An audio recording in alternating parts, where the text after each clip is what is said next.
இந்த மேட்ச்ல யாருமே எதிர்பார்க்காம சிஎஸ்கே ஜெயிச்சிருங்க. பொதுவாகவே எம்ஐ சிஎஸ்கே மேட்ச்னா பயங்கர டஃபா இருக்கும். அதுவும் எம்ஐ பிச்சுன்னா மேக்ஸிமம் எம்ஐ தான் ஜெயிக்க வாய்ப்பு இருக்கு. அப்படிப்பட்ட பிச்சிலேயே நேற்று சிஎஸ்கே ஜெயிச்சிருக்காங்கன்னா அதுக்கு முழுக்க காரணம் பேட் கமிங்ஸோட ஸ்ட்ராட்டஜி தாங்க. வாங்க அதை பற்றியும் நேற்று மேட்சோட கம்ப்ளீட் டீட்டெயில் அனலிசிஸை இந்த வீடியோவில் பார்த்துடலாம். வணக்கம், நான் உங்கள் வெற்றி. வாங்க வீடியோக்குள்ள போகலாம்.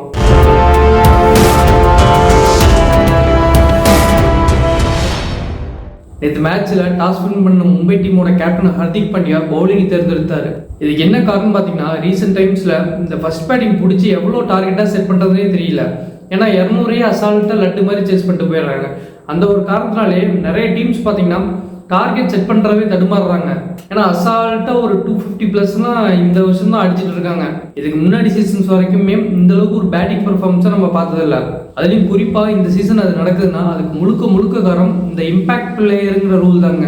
ஸோ இந்த ரூல் பிரகாரம் ஒரு எக்ஸ்ட்ரா ஒரு பேட்டரோ இல்லை ஒரு பவுலரோ டீமுக்குள்ள திடீர்னு ஆட் பண்ணுற ஆப்ஷன் கிடைக்கிறதுனால டீமோட ஓவரால் பர்ஃபார்மன்ஸ் சூப்பராகவே இருக்குன்னு சொல்லலாம். ஸோ நேற்று மேட்ச்ல சிஎஸ்கேவோட ஓப்பனிங் பேட்ஸ்மேனா திடீர்னு ரகானே இறக்க விட்டாங்க.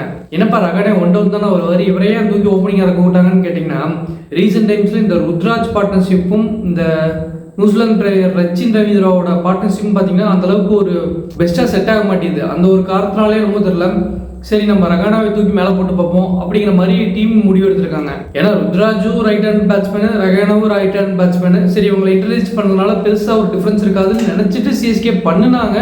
ஆனால் இது ஒரு சிஎஸ்கே டீமுக்கு ஒரு மிகப்பெரிய செட்பேக்னே சொல்லலாங்க. ஏன்னு பார்த்தீங்கன்னா, ரகானி இதுக்கு முன்னாடி ரொம்ப வருஷமாக ஓப்பனிங் பேட்ஸ்மேனாக தான் ஆடிட்டு இருந்தார்.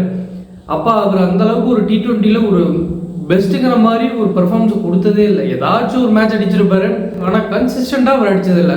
ஆனால் சிஎஸ்கே வந்ததுக்கப்புறம் அந்த மிடில் ஆர்டரில் அந்த 3rd டவுனு 2nd டவுனு இந்த மாதிரி ஆப்ஷனில் தான் போன வாட்டில் இறக்கி விட்டுருந்தாங்க. அந்த டைம்லாம் பார்த்தீங்கன்னா வேற லெவல் பேட்ஸ்மேனாக சிஎஸ்கேக்கு இவர் ஆடி கொடுத்தாரு. ஆனால் அதே பெர்ஃபார்மன்ஸை இந்த வருஷம் எக்ஸ்பெக்ட் பண்ணுறாங்க. ஆனால் ரகானேட் இருந்து பெருசாக ஒன்றும் வெளியில் வரமாட்டேங்குது. ஸோ ஓப்பனிங் கொடுத்துருக்காங்க, இவர் மேக்ஸிமம் சொதப்பதாங்க வாய்ப்பு அதிகம். ஸோ எக்ஸ்பெக்ட் பண்ண மாதிரியே நேற்று ஃபர்ஸ்ட் வாட்டி சொதப்பிட்டாரு. போக முக்கியமான மேட்ச்சில் சொதப்பாமல் இருந்தால் ரொம்ப நல்லது சிஎஸ்கேக்கு. அடுத்து ருத்ராஜ், இவர் பார்த்தீங்கன்னா இப்போ தான் படிப்படியாக ஃபார்முக்கு வந்துருக்காரு. நேற்று மேட்ச்சில் இவர் அடித்த ஷாட்ஸ்லாம் பார்க்கும்போது சூப்பராகவே இருந்துச்சு. நமக்கே ஒரு சரி ருத்ராஜ் ஃபார்முக்கு வந்துட்டாப்ல அப்படிங்கிற மாதிரி ஒரு ஆறுதலும் கொடுத்துச்சு. ஏன்னா டீமோட கேப்டன் ஃபார்ம் அவுட் ஆயிருந்துச்சுன்னா ஒட்டுமொத்த டீமோட மைண்ட் செட்டே கொஞ்சம் ஒரு மாதிரி நெகட்டிவாக தான் இருக்கும். என்னதான் ருத்ராஜ் ஒரு பேரு கேப்டனாக இருந்தாலும் அவரோட பர்ஃபார்மன்ஸும் இங்கே இம்பாக்ட் ஆகுங்க. இன்னொன்று இவர் 172 ஸ்ட்ரைக் ரேட்டில் ஆடி இருக்காரு. T20 150+ இருந்தால் தான் அது ஒரு நல்ல ஸ்ட்ரைக் ரேட்னே சொல்லலாம். அது கம்மி இருக்கிற பேட்ஸ்மேனை பற்றி நம்ம பேசவே தேவையில்லை. ஏன்னா ஒரு 150 ஸ்ட்ரைக் ரேட் கூட இல்லாத ஒரு பேட்ஸ்மேனை T20யோட அந்த வெர்ஷன் பார்த்தீங்கன்னா ஏற்றுக்க மாட்டேன்னு தான் சொல்லுவோம். ஸோ அந்த வகையில் பார்த்தா நேற்று ருத்ராஜ் ஆடின இன்னிங்ஸ் 170+ இருக்கிறதுனால இவர் நேற்று மேட்ச்சில் நல்ல ஒரு பர்ஃபார்மன்ஸ் கொடுத்துருக்காருன்னு தாங்க சொல்லலாம். அடுத்து இந்த ரச்சின் ரவீந்திரா, இவருக்கு நிறைய வாய்ப்புகள் கொடுக்குறாங்க. ஆனால் ஏதாச்சும் ஒரு சில மேட்சஸ் ஆச்சு ஒரு 50+ அடித்து நம்மளுக்கு கொஞ்சம் ஆறுதல் கொடுக்கணும். அதை விட்டு தொடர்ந்து இப்படியே ஆடிட்டு இருந்தா தம்பி நீங்கள் நியூசிலாந்துக்கே திரும்பி போயிருங்க, கான்வே வர சொல்லிடுங்க, அந்த அளவுக்கு நம்மளே மைண்ட் செட் சேஞ்ச் ஆயிரும். ஸோ கூடி சீக்கிரம் ரச்சின் ரவீந்திரா ஏதாச்சும் ஒரு இம்பாக்ட்ஃபுல் பர்ஃபார்மன்ஸ் கொடுத்தாருன்னா கொஞ்சம் பெட்டராக இருக்கும்னு தோணுது. இவர் ஒரு மிகப்பெரிய பிளேயருங்கிறதுல எந்த மாற்று கருத்தும் இல்லை. ஆனால் அது பேப்பரில் மட்டும் எழுதி வச்சா போதுமா, கேம்லேயும் காட்டணும்ல. ஸோ அந்த அடிப்படையில் பார்க்கும்போது இவர் ஏதாச்சும் 1-2 மேட்சஸ் வின் பண்ணி கொடுத்தா கூட மித்த மேட்ச் அவுட் ஆனால் கூட பரவாயில்ல. ஏன்னா சிஎஸ்கே ஃபேன்ஸும் ரொம்பலாம் வந்துட்டு எக்ஸ்பெக்ட் பண்ண மாட்டாங்க. இப்போ தானே வந்திருக்காரு, போக இவர் செட் ஆயிடுவாரு ஒரு நம்பிக்கை தான். நேற்று மேட்ச்சில் இவர் ஒரு சின்ன கேமியோ நாக்காடி கொடுத்துருந்தாரு, 16 பாலுக்கு 21 ரன்ஸுன்ட்டு. இது ஓகே, ஆனால் நாட் பெஸ்ட் அப்படிங்கிற மாதிரி சொல்லலாங்க. அடுத்து தூபே, இவர் சிஎஸ்கேயோட மான்சர்னே சொல்லலாம். ஏன்னா இவர் அடிக்கிற சிக்ஸ்லாம் பார்த்தீங்கன்னா எல்லாம் பெரிய சிக்ஸஸ் தான் இருக்குது. இவர் ஒரு கேமில் ஒரு 3 சிக்ஸ் அடித்தாலே போதும், ஆப்போனன்ட் டீம்லாம் அப்படியே ஆடி போயிடுவாங்க. அந்த அளவுக்கு ஒரு சிக்ஸ் ஹிட்டிங் கேபிலிட்டி பயங்கர ஜாஸ்தியாக இருக்குது. இவர் மித்த டீமில் இருக்கும்போது சொத்தையாக தான் இருந்தார். சிஎஸ்கே டீம் வந்ததுக்கப்புறம் தான் கொஞ்சம் ரொம்பவே இம்ப்ரூவ்டாக தெரிகிறாரு. நேற்று மேட்ச்சில் இவருமே ஒரு 170+ ஸ்ட்ரைக் ரேட்டில் தான் ஆடி கொடுத்தாரு. 38 பால்ல 66 ரன் அடிச்சிருக்காரு. இது ஒரு சூப்பர் நாக்குன்னே சொல்லலாம்.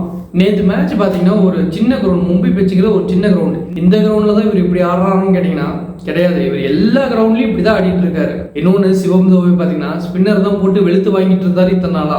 ஃபாஸ்ட் பவுலர் கிட்ட கொஞ்சம் தடுமாற்றமாக தான் ஆடிட்டு இருந்தாரு. இதை மும்பை உட்காந்து படிச்சுட்டு வந்துட்டாங்க போல இருக்கு. இவருக்கு ஃபாஸ்ட் பவுலராகவே போட்டுட்டு இருக்காங்க. அவர் அதுக்கு தகுந்த மாதிரி ப்ராக்டிஸ் பண்ணிட்டு வந்துட்டாரு போல இருக்கு. ஃபாஸ்ட் பவுலர் போட்டாலும் நான் வெளுப்புங்கிற மாதிரி எல்லா பவுலரையும் போட்டு வெளுத்து எடுத்துட்டாரு. நேற்று மேட்ச்ல சிஎஸ்கே தரப்புல இருந்து கொஞ்சம் உஸ்டா பெர்ஃபார்ம் பண்ணதுன்னா அது மிச்சல் தாங்க. இவர் 14 பால்ல 17 அடிச்சாரு. இவர் மிகப்பெரிய பிளேயர் தான். T20லையும் சரி, ஒன் டேலையும் சரி ஒரு சாம்பியன் பேட்ஸ்மேன் தான், அதில் எந்த மாற்று கருத்தும் இல்லை. கடைசியாக நடந்த வேர்ல்டு கப்பில் கூட மனுஷன் நியூசிலாந்து டீமுக்காக நிறைய மேட்சஸ் வின் பண்ணி கொடுத்தாரு. எல்லாம் ஓகே, அதெல்லாம் ஒரு சைடு இருக்கட்டும். ஆனால் சிஎஸ்கே டீமுக்கு ஏதாச்சும் கொஞ்சமாச்சும் ஆடிதாங்கப்பா. உங்ககிட்ட நாங்கள் என்ன கேட்குறோம், 100-200 கேட்டிருக்கோம். ஜஸ்ட் ஒரு 50, ஒரு 35+ அந்த மாதிரி ஒரு டீசெண்டாக அடிச்சு கொடுத்தாருன்னா கொஞ்சம் பார்க்கறதுக்கும் நல்லா இருக்கும்.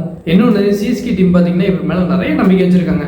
அந்த நம்பிக்கையை கொஞ்சமாச்சு காப்பாற்றி தரணும், இன்னொன்று கொஞ்சம் ப்ரூஃபும் பண்ணி தரணும். அந்த கடமை மிச்சலுக்கு இருக்குது. ஸோ அதை காப்பாற்றிட்டு ஒரு நல்ல ஒரு பெஸ்ட்டு ஒரு மேட்ச் வின்னிங்னாக்க ஏதாச்சும் ஒரு மேட்சாச்சும் கொடுத்தா பரவாயில்லன்னு தோணுது. அடுத்து நம்ம தோனி கடைசி ஒரு 4 பாலுக்கு தான் இறங்கினாரு. மேட்ச் வின்னிங் அக்கா கொடுத்துட்டு போயிட்டாரு. இத்தனை சிக்ஸா இந்த வயசுல அடிப்பாப்புல. இதை பார்க்குற ஆப்போனன்ட் டீமுக்கே பார்த்தீங்கன்னா கதி இளங்கிருச்சுன்னு சொல்லலாம்.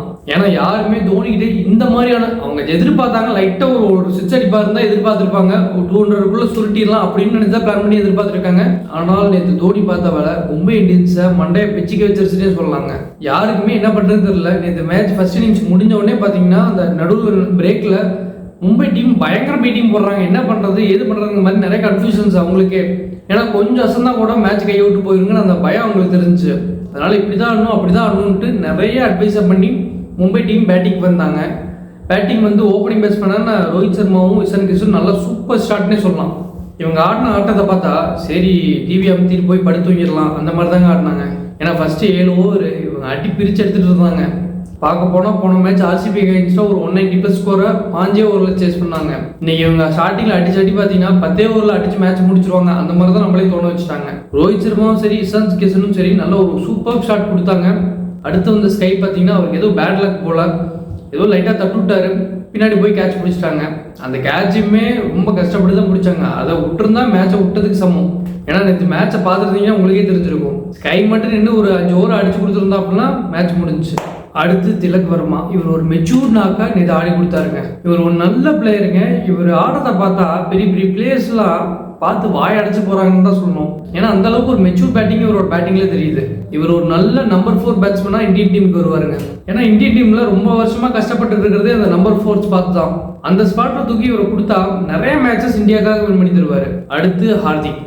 தயவு செய்து இந்த ஹார்திக் பவுல் பண்ணாமல் இருந்தாலே எம்ஐ வின் பண்ணிடுவாங்க நிறைய மேட்சஸ். ரீசெண்டாக நடந்த ஒரு 4-5 மேட்சஸ் இவங்க தோத்ததெல்லாம் எடுத்து பார்த்தீங்கன்னா ஹார்திக் பார்த்த வேலையில் தான் மும்பை அதிகமாக அடி வாங்கியிருப்பாங்க. அதுவும் குறிப்பாக பவுலிங்கில். ஒன்று இவர் பவுல் பண்ணி மேட்சை தோக்கடிச்சிடறாரு, இல்லாட்டினா ஏதாச்சும் மொக்க பவுலர் தூக்கி சூப்பர் பேட்ஸ்மேன் போட வச்சு மேட்சை க்ளோஸ் பண்ணிடுறாரு. நேற்று இப்படி தாங்க 20 ஓவர் போட்டு தோனி பொழந்து எடுத்துட்டாரு. இன்னொன்று மும்பை தொடர்ந்து தோத்துட்டு இருக்கிறது காரணம் அவங்களோட மிடில் ஆர்டர் தாங்க. அவங்களோட டாப் ஆர்டர்லாம் பார்த்தீங்கன்னா சூப்பர்பாகவே பர்ஃபார்மன்ஸ் கொடுத்து எப்படியோ அந்த ஒரு வின்னிங்னாக்க கொடுத்துட்றாங்க. மிடில் வந்து வின் பண்ணுற நேரத்தில் வந்து இவனுக்கு சொதப்பிடுறாங்க. இதில் ஸ்பெசிஃபிக்காக நம்ம ஹார்திக் மட்டும் குறை சொல்ல முடியாது. டிம் டேவிடும் அவரோட பங்குக்கு ஏதாச்சும் ஒரு மேட்சை வின் பண்ணி கொடுத்தே ஆகணும். ஏன்னா இவ்வளோ பெரிய ஃப்ரான்ச்சைஸில் டிம் டேவிடுக்கு இத்தனை வாய்ப்பு கொடுத்து இவர் தக்க வச்சிருக்காங்கன்னா அதுக்கு ஏதாச்சும் ப்ரூஃப் பண்ணுற மாதிரி டிம் டேவிடு ஏதாச்சும் வேலையை பார்க்கணும். சும்மா ஒரு 6-2 6 வந்து மேட்ச் வின்னிங் நாக்கே கிடையாது. இந்த மிடில் ஆர்டரில் மட்டும் எப்படியாச்சும் எம்ஐ கொஞ்சம் திருத்திக்கிட்டா நிறைய மேட்சஸ் வின் பண்ணிடலாங்க. ஸ்டார்டிங்கில் அந்த 270+ அந்த மேட்சே வந்து மிடில் ஆர்டர்னால தான் தோற்று போனாங்க. அதுலேயும் குறிப்பாக இந்த டிம் டேவிட்னாலையும் ஹார்திக்னாலையும் மேட்சே தோத்துச்சு. இல்லாட்டினா அவங்க சூப்பராக தான் அடித்தாங்க மும்பையை. ஸ்டார்டிங்லேருந்து எல்லாருமே சூப்பராக தான் இருந்தாங்க. அந்த கடைசி இவங்க பண்ணி வச்ச வேலையில் தான் எம்ஐ அன்னைக்கு தோத்துச்சு. ஸோ இந்த மிடில் ஆர்டரை மட்டும் அந்த ப்ராப்ளத்தை ஃபிக்ஸ் பண்ணிட்டா எம்ஐ நிறைய மேட்சஸ் வின் பண்ணக்கூடிய வாய்ப்பு ரொம்ப ரொம்ப ரொம்பவே ஜாஸ்தி. அடுத்து பேட் கமின்ஸ். ஏப்பா கமின்ஸ் வந்து ஹைதராபாத் கேப்டன், அவருக்கும் இதுக்கும் என்ன சம்மந்தம்னு கேட்டிங்கன்னா கமின்ஸ் ஒரு ரீசெண்டாக ஸ்ட்ராட்டஜி ஒன்று ஃபாலோ பண்ணிருக்காருங்க. அது ஆல்ரெடி இருக்க ஸ்ட்ராட்டஜி தான். ஆனால் நம்ம இதில் யாருமே அதிகமாக இம்ப்ளிமெண்ட் பண்ணுறதில்ல. ஆனால் அவர் ஃபோக்கஸ்டாக அதை இம்ப்ளிமெண்ட் பண்ணி தான் நிறைய மேட்சஸில் வின் பண்ணிட்டு வராரு. ஏன்னா இப்போ வர பேட்டிங் டீம் எல்லாமே வந்து போட்டு பொழந்தெடுத்து 200+ அடிச்சிடுறாங்க. அதே செகண்ட் பேட்டிங் பிடிச்சாலும் அதை ஈஸியாக சேஸ் பண்ணுற மாதிரி பக்கத்தில் வந்துடுறாங்க. இவர் என்ன பண்ணிடுறாருன்னு பார்த்தீங்கன்னா 10வது ஓவர் கழிச்சு எல்லா பாலும் ஸ்லோ பால் போட முடிஞ்சா அவனோட பவரை யூஸ் பண்ணி தூக்கி வெளியில் சிக்ஸ் அடிக்கிட்டோம். நாம்பளா அதுக்கு வாய்ப்பு கொடுக்கக்கூடாதுன்ட்டு எந்த பால் போட்டாலும் ஸ்லோ பால் தான். வேணா நீ அடிச்சுக்கோ, உன்னோட திறமையை யூஸ் பண்ணி நீ வெளியில் அடிச்சுக்கோ, வின் பண்ணிக்கோ. ஆனால் நான் போட்டு தர மாட்டேங்கிற அந்த ஸ்ட்ராட்டஜியை ஃபாலோ பண்ணி தான் போன மேட்ச் சிஎஸ்கே அகேன்ஸ்டாக அவர் வின் பண்ணார். அதே ஸ்ட்ராட்டஜியை தான் இன்னைக்கு தோனி ருத்ராஜ் கிட்ட சொல்லி ஃபாலோ பண்ண சொன்னார். அதனால தான் 10 ஓவருக்கு 100க்கு மேலே இருந்த மும்பை இந்தியன்ஸ் அடுத்த 10 ஓவரில் 70-80 ரன்லேயே சுருண்டுட்டாங்க. ஏன்னா எல்லா பாலும் ஸ்லோ பால் போட்டால் நீ என்னதான் கிரவுண்டு சின்னதாக இருந்தாலும் எல்லா பாலையும் நீ தூக்கி அடிச்சா சிக்ஸ் போயிடாது. ஸோ அப்படி தாங்க ஹார்திக்கும் மாட்டினாரு, டேவிடும் மாட்டினாரு. இன்னொன்று சிஎஸ்கே வின் பண்ணுறதுக்கு முக்கியமான ரீசன் பார்த்தீங்கன்னா பதிரானா. இவர் மட்டும் இல்லாட்டி இந்த சிஎஸ்கே 10 ஓவரில் தோத்துட்டு எல்லாத்தையும் வீட்டுக்கு சீக்கிரம் அனுப்பிச்சுட்ருப்பாங்க.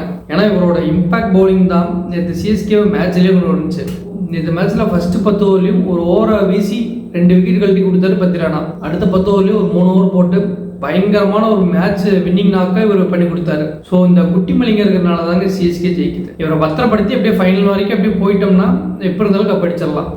ஸோ நம்ம இந்த வீடியோட எண்டிங் கொட்டோங்க. இது நடந்த மேட்சோட சம்பவங்களையும் உங்களோட வாழ்க்கையில் ஒரு சில சினாரியோஸையும் ஒத்து பார்த்துடலாம். நம்ம என்னதான் பெரிய பிஸ்தாவாக இருந்தாலும் நமக்கு தொட்டது எதுவுமே சரியாக போவாட்டி நம்மளோட சீனியர்ஸு இல்லாட்டி நம்மளோட பெட்டர் பர்ஃபார்மர் யார் இருக்காங்களோ அவங்களோட ஐடியாவை கேட்டுட்டு அப்படியே நம்ம ஓட்டிட்டோம்னா நம்ம ஒரு சேஃப் ஜோனில் இருந்துருவோம். அப்படி இல்லாட்டி நான் தான் எல்லா முடிவும் எடுப்பேன், நான் தான் எல்லா வேலையும் பண்ணுவேன்ட்டு ஹார்திக் பாண்டியா மாதிரி பேட்டிங்கும் பவுலிங்கும் பண்ணிட்டு இருந்தோம்னா நம்ம வாழ்க்கையில் நாமளும் பெரிய அளவில் அடி வாங்கிடுவோம். நம்மளுக்கு டைம் ஒத்துவராட்டி அட்லீஸ்ட் பவுலிங் ஏதாச்சும் பெரிய பெரிய பவுலர்ஸ்ட்டை விட்டுட்டு அமைதியாக இன்னும் வேடிக்கை பார்த்துட்டு போகிறது ரொம்ப சேஃப் ஜோன். இதே மாதிரி தான் உங்கள் வாழ்க்கையில் உங்களுக்கு எதுவுமே சரியாக போகாட்டி உங்கள் டீமில் இல்லாட்டி உங்கள் ஃபேமிலியில் யாராச்சும் பெட்டர் பர்ஃபார்ம் பண்ணுறாங்களோ அவங்களோட ஐடியாஸை இல்லாட்டி அவங்களோட ஷேடோவில் அந்த ஒரு குறிப்பிட்ட காலத்தில் இருந்துட்டு நம்ம போய்க்கிறது ஒரு சேஃப் ஜோன். இதை ஒரே வார்த்தையில் சொல்லணும்னா நமக்கு எதுக்காக தண்ணி லாரி வருதுன்னா ஓரமாக நின்ட்டோம்னா அது போனதுக்கப்புறம் நம்ம போக வேண்டிய இடத்துக்கு போயிடலாம்.